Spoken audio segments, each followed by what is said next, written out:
Brought to you by Agilus Diagnostics.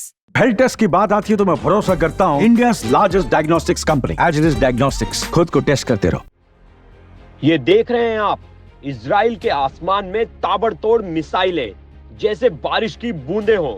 Lebanon से दागी गई 165 से भी ज्यादा मिसाइलें, और इनमें से कई मिसाइलों को इजराइल की आयरन डोम भी नहीं रोक पाई। मिसाइलें सीधे इजराइल के उत्तरी शहरों पर गिर रही हैं। हाइफा और गैलीली तबाह हो चुके हैं।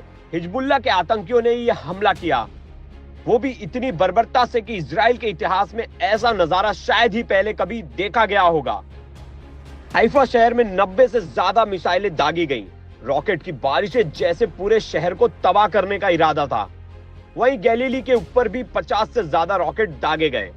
इन हमलों में 7 से ज्यादा लोग बुरी तरह घायल हो गए, जिनमें एक मासूम बच्ची भी शामिल है। ये लोग अपने घरों में चैन से सो रहे थे और अगले ही पल इनके घरों में मिसाइलें गिर पड़ी।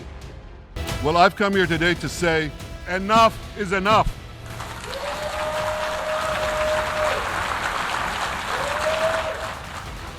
We won't rest until our citizens can return safely to their homes. We will not accept a terror army perched on our northern border, able to perpetrate another October 7th style massacre.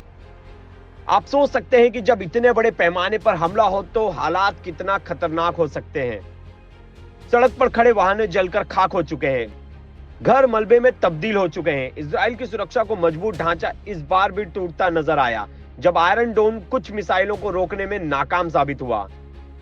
Haifa के रिहायशी इलाकों में rocket गिरने से लोगों में हड़कंप much गया है। हर कोई अपनी जान बचाने के लिए बंकरों में छिपने को मजबूर है। लेकिन हिजबुल्लाह के आतंकियों का यह हमला सिर्फ मोर्चा ही नहीं था।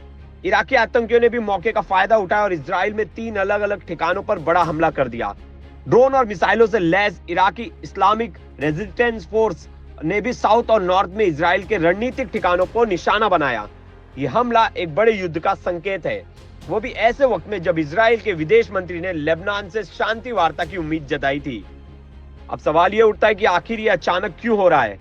इजराइल और उसके पड़ोसी मुल्क के बीच ये तनाव यूं ही बढ़ता जा रहा है और अब ऐसा लगने लगा है कि मिडिल ईस्ट में एक बड़ा युद्ध किसी भी वक्त भड़क सकता है।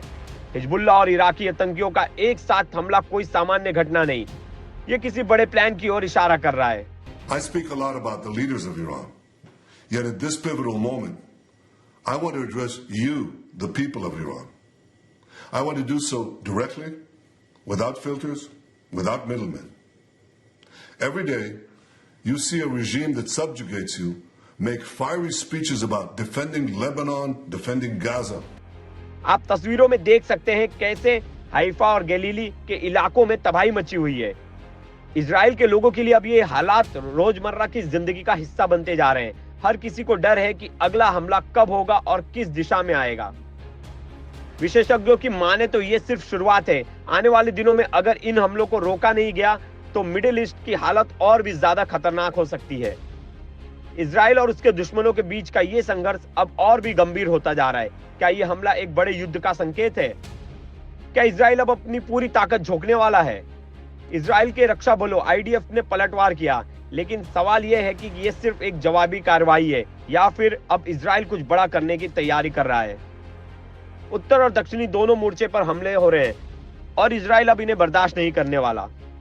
Every day, their puppets are eliminated. Ask Mohammed Deif. Ask Nasrallah. There is nowhere in the Middle East Israel cannot reach. There is nowhere we will not go to protect our people and protect our country.